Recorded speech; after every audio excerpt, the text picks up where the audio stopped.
오늘도 귀한 찬양에 감사의 말씀 드립니다. 이 자리에 계신 분들이 아마 이름은 들어보셨을 것 같습니다. 존 롤스라고 불리우는 학자가 있습니다. 이 사람은 일평생 단 한 가지 주제만을 가지고 공부했던 그런 학자입니다. 이 사람이 관심을 가지고 공부했던 주제는 정의의 문제였습니다. 이 사람에 의하면 사람이 태어날 때 가지고 태어나는 두 가지가 있다고 합니다.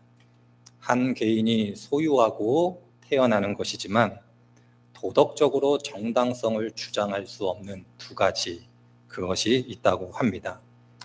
도덕적으로 정당성을 주장할 수 없는 이유는 그 사람이 노력해서 얻은 것이 아니기 때문에 태어날 때 임의적으로, 요새 아이들 표현대로 얘기하자면 랜덤으로 주어진 것이기 때문에 도덕적으로 정당성을 주장할 수 없다, 이렇게 이야기를 합니다. 이 두 가지는, 하나는 사회적 조건, 가문, 가정 혹은 국가, 이것을 사회적 운이라고도 표현을 하는데, 이것이 한 개인이 이 땅에 태어나면서 갖게 되는 첫 번째 것이다, 이렇게 이야기를 합니다. 두 번째 것은 신체적인 조건, 재능, 지능 혹은 성별, 이 또한 신체적 운, 이렇게 표현을 하는데, 이 신체적 조건도 임의적으로 주어진 것이기 때문에 사람이 이것에 대해서 자신의 권리를 주장할 수 없다, 이렇게 이야기를 합니다. 사람이 태어나면서 가지게 되는 사회적 조건과 신체적 조건, 이것은 한 개인이 가지고 있지만, 다시 한번 말씀드리자면 노력해서 얻은 것이 아니기 때문에 도덕적 정당성을 주장할 수 없다.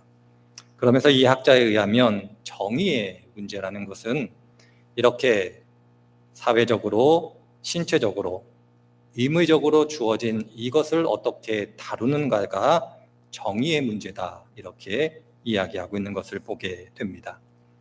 이 시간에는 정의의 문제를 다루고자 하는 것이 아니기 때문에 사람이 태어날 때 가지고 태어나는 것이 다르다, 이 정도만 말씀을 드리려고 합니다.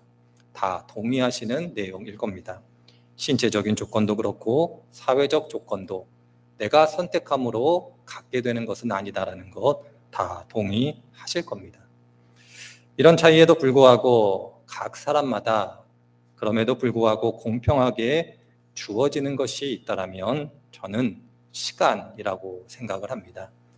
물론 사람이 태어나서 죽기까지 수명은 다릅니다만은 그저 사람들의 평균 수명을 산다고 할 때에 각 사람에게 주어진 시간은 거의 동일하다, 그리고 공평하다, 이렇게 말씀을 드릴 수가 있을 겁니다. 사회적인 조건과 신체적인 조건에 따라 이 시간도 질적으로는 달라지겠습니다만은 이것까지 이야기하자면 너무 복잡하기 때문에 단순하게 평균 수명을 사람이 살아간다고 할 때에 각 사람에게 주어진 시간은 공평하다, 이렇게 말씀을 드려보고 싶습니다. 그러하기에 이 주어진 시간을 어떻게 활용하는가에 따라서 각 사람의 삶은 달라진다, 이렇게 말할 수 있을 겁니다. 열심히 산 사람과 그렇지 못한 사람, 게으른 사람과 근면한 사람, 동일한 시간이지만 그 결과는 분명히 다를 겁니다. 그래서 일반적으로 이 시간을 어떻게 쓸 것인가 고민할 때에 많은 사람들이 이렇게 이야기를 하는 것을 여러분들이 많이 들으셨을 겁니다. 급한 일이 아니라 중요한 일에 집중하라고. 급한 일을 하느라 시간을 낭비하지 말고 중요한 일을 함으로써 급한 일을 만들지 말라, 이렇게 이야기하는 얘기를 많이 들으셨을 겁니다. 급한 일을 처리하다 보면 너무나 분주하고 시간이 없게 되는 그런 경험들을 많이 하셨을 겁니다. 급한 일을 처리하다 보면, 혹은 급한 것에 시간을 쓰다 보면 어느 날은 아무것도 할 수 없는 그리고 하지 않아도 되는 그런 무료한 시간을 보내게 됩니다. 그러나 중요한 일에 집중하면 휴식을 취할지언정 무료한 시간은 없는 것을 여러분들이 경험하시게 될 겁니다. 그래서 많은 사람들이 급한 것이 아니라 중요한 것에 시간을 활용해라 이렇게 이야기하고 있었던 이유가 바로 여기에 있습니다. 이러한 삶의 지혜를 우리들이 걸어가고 있는 신앙 안에 대입해 보면 이 또한 저희들의 신앙의 길, 믿음의 길에 해당되어진다 생각이 들어집니다. 급한 것이 아니라 중요한 것. 신앙의 길을 걸어가면서도 급한 것이 아닌 중요한 것에 우리의 관심, 우리의 시간, 우리의 열정을 쏟아야 됨을 성경이 우리들에게 이야기하고 있기 때문에 그렇습니다. 마태복음 25장을 읽어보면 열 처녀의 비유라는 비유가 등장을 합니다. 열 처녀의 비유는 많은 의미를 담고 있어 여러분들에게 여러 가지 교훈을 말씀드릴 수 있겠습니다만은 오늘 제가 드린 말씀 중요한 것에 집중해야 된다는 그 관점에서만 말씀을 드리자면 다섯 처녀와 또 다른 다섯 처녀가 중요한 것과 그렇지 못한 것에 관심을 둠으로써 그들의 결과가 어떠했는가를 우리들에게 보여주고 있습니다. 이 열 처녀는 모두 신랑을 기다리고 있었습니다. 성경을 보면 신랑이 더디 왔다. 그러므로 열 처녀가 모두 졸고 있었다. 이렇게 이야기를 합니다. 지혜로운 다섯 처녀는 등과 기름을 준비했고 지혜롭지 못한 다섯 처녀는 등은 준비했을 때 기름은 준비하지 못했다. 이렇게 이야기를 합니다. 그러자 갑자기 신랑이 오게 됐다라는 소식을 들었을 때에 지혜로운 다섯 처녀는 등과 기름을 준비했기 때문에 신랑을 맞이할 수 있었는데 그렇지 못한 다섯 처녀는 등은 있었으나 기름이 없어 신랑을 맞이하지 못하게 되었다. 이렇게 이야기하고 있습니다. 다섯 처녀는 중요한 것, 등과 기름이 필요하다는 것을 알았고 다른 다섯 처녀는 중요한 것이 무엇인지 몰랐기 때문에 그들의 결과가 달랐다라고 그렇게 성경이 우리들에게 이야기하고 있습니다. 마태복음 25장을 보면 어리석은 다섯 처녀도 신랑이 오고자 했을 때 급하게 기름을 준비하고자 했으나 결과적으로는 기름을 준비하지 못하여 혼인잔치에 참여하지 못하고 있음을 보게 됩니다. 우리들의 믿음의 길, 신앙의 길 속에서도 급한 것이 아니라 중요한 것에 우리의 시간, 우리의 마음, 우리의 정성을 쏟아야 됨을 성경이 가르쳐주고 있습니다. 이러한 전제를 가지고 오늘 함께 읽은 본문을 읽어보면 하나님께서 우리들에게 주시는 신앙의 교훈이 담겨져 있음을 보게 됩니다. 오늘 말씀은 여호수아가 여리고성을 앞에 두고 칼을 빼어든 사람을 만나게 되는 장면을 우리들에게 보여주고 있습니다. 구약 성경을 읽어보면 칼을 빼어든 사람, 이 사람을 만나는 장면은 여호수아를 빼고서는 딱 두 곳에 등장합니다. 민수기 22장, 이스라엘 백성들을 저주하려고 떠나는 발람 앞에 선 하나님의 대리자를 표현할 때, 역대상 21장, 다윗이 인구를 조사한 다음 하나님께서 이스라엘 백성 7만 명을 죽이시는 과정 속에서 하나님의 대리자로서 천사가 등장하는 장면, 딱 이 두 장면에 칼을 빼어든 사람, 이 모습이 등장합니다. 그런 의미 속에서 오늘 함께 읽은 여호수아서에서 이야기하는 칼을 빼어든 사람도 하나님의 대리자라고 그렇게 이해해 볼 수 있을 겁니다. 여호수아는 이 하나님의 대리자, 하나님의 천사를 알아보지 못합니다. 그리고 그에게 질문을 던집니다. 당신은 우리를 위한 존재입니까? 아니면 적을 위한 존재입니까? 이렇게 질문을 던집니다. 여호수아의 질문을 바꿔보면 이런 질문이겠죠. 너는 과연 누구의 편이냐? 우리의 편이냐? 아니면 적들의 편이냐? 이 질문을 던지고 있는 겁니다. 여호수아가 이 질문을 던지자 칼을 빼어든 하나님의 천사는 이 질문에 대하여 너의 편이다, 아니다 이렇게 이야기하지 않고 나는 여호와의 군대 장관이다 이렇게 답을 하고 있습니다. 이 답변은 출애굽기 15장 3절부터 5절에 있는 말씀을 떠오르게 합니다. 출애굽기 15장에 있는 말씀은 이렇게 기록되어져 있습니다. 여호와는 용사시니 여호와는 그의 이름이시로다. 그가 바로의 병사와 그의 군대를 바다에 던지시며 최고의 지휘관들이 홍해에 잠겼고 깊은 물이 그들을 덮으니 그들이 돌처럼 깊음 속에 가라앉았도다. 용사이신 하나님, 전쟁은 하나님께 속한 것이고 내가 너희와 함께 할 것이기 때문에 전쟁에서 반드시 승리할 것이다.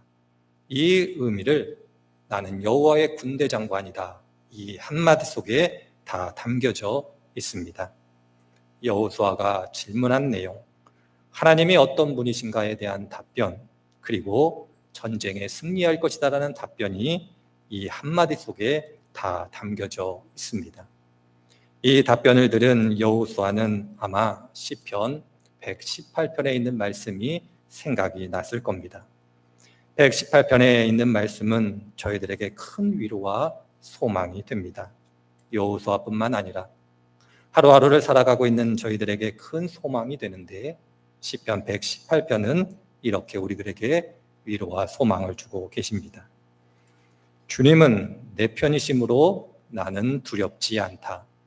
사람이 나에게 무슨 해를 끼칠 수 있으랴. 주께서 내 편이 되셔서 나를 도와주시니 나를 미워하는 사람이 망하는 것을 내가 볼 것이다. 주님께 몸을 피하는 것이 사람을 의지하는 것보다 낫다. 주님께 몸을 피하는 것이 지위가 높은 사람을 의지하는 것보다 낫다. 시편 178편은 우리들에게 하나님이 나의 편이 되어주신다 이렇게 이야기하고 있습니다. 내가 하나님의 군대 장관이다라는 말, 이 표현은 하나님이 너의 편이다. 내가 하나님이 너희를 위한다 이렇게 대답하고 있는 장면입니다. 이 대답을 들은 다음 여호수아는 하나님 앞에서 무릎 꿇고 질문이 바뀌게 됨을 보게 됩니다. 하나님을 만난 사람, 하나님의 은혜를 경험한 사람, 하나님의 은총을 경험한 사람의 특징이기도 합니다. 그가 하나님께 묻는 질문이 바뀌게 되는 겁니다.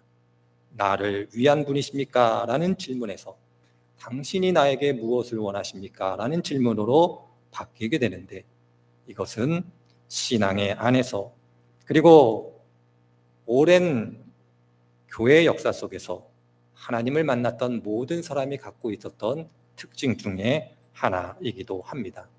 내가 원하는 것에서 하나님께서 원하시는 것으로 질문이 바뀌는 것, 그것이 바로 하나님의 은혜를 경험한 사람들의 특징이다.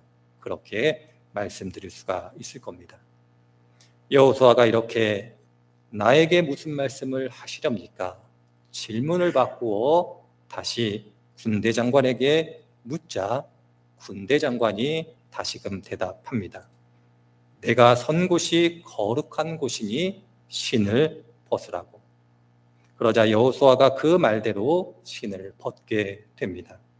이 장면은 여러분들이 잘 아시는 것처럼 모세를 하나님께서 만나시는 장면을 기억나게 합니다.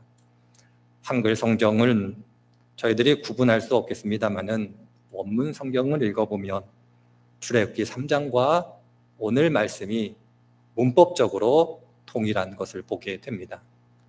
하나님께서 모세를 만나 주신 장면과 군대 장관이 여호수아를 만난 장면은 동일한 의미를 갖고 있음을 우리들에게 가르쳐 주고 있는 겁니다.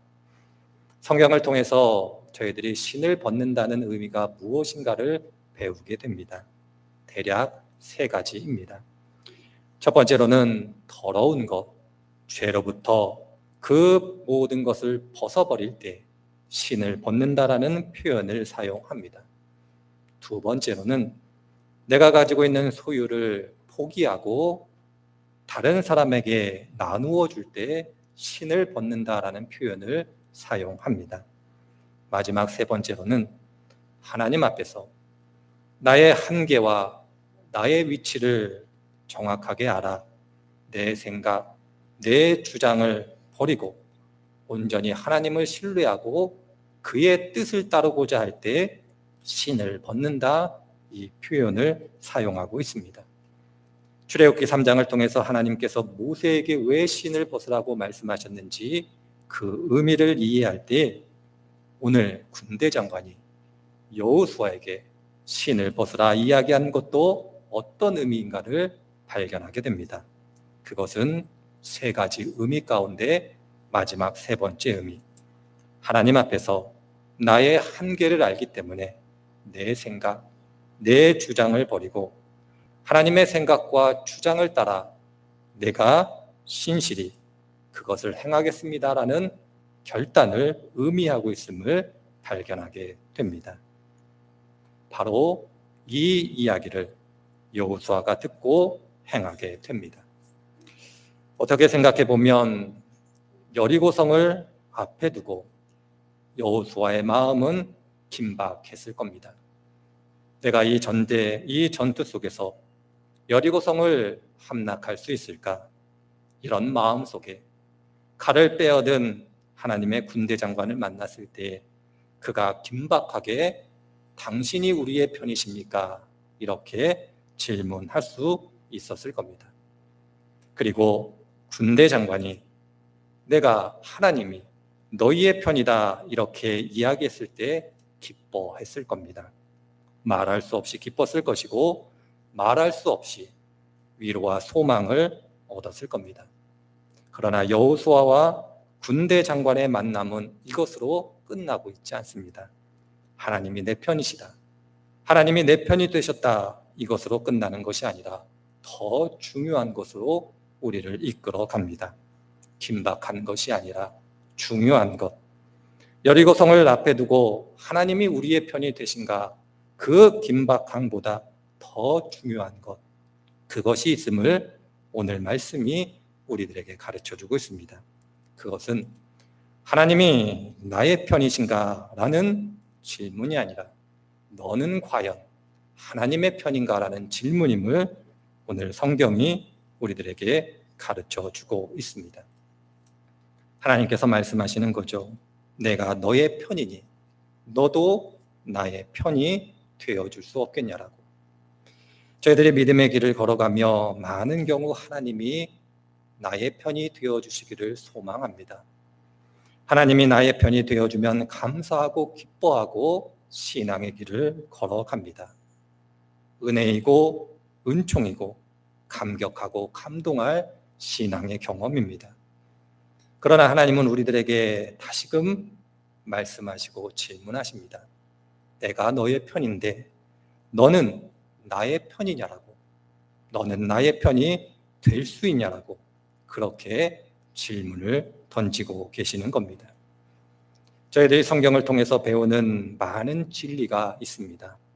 그 진리 가운데 하나는 하나님은 모든 사람이 구원받기를 원하시는 것이다라는 겁니다.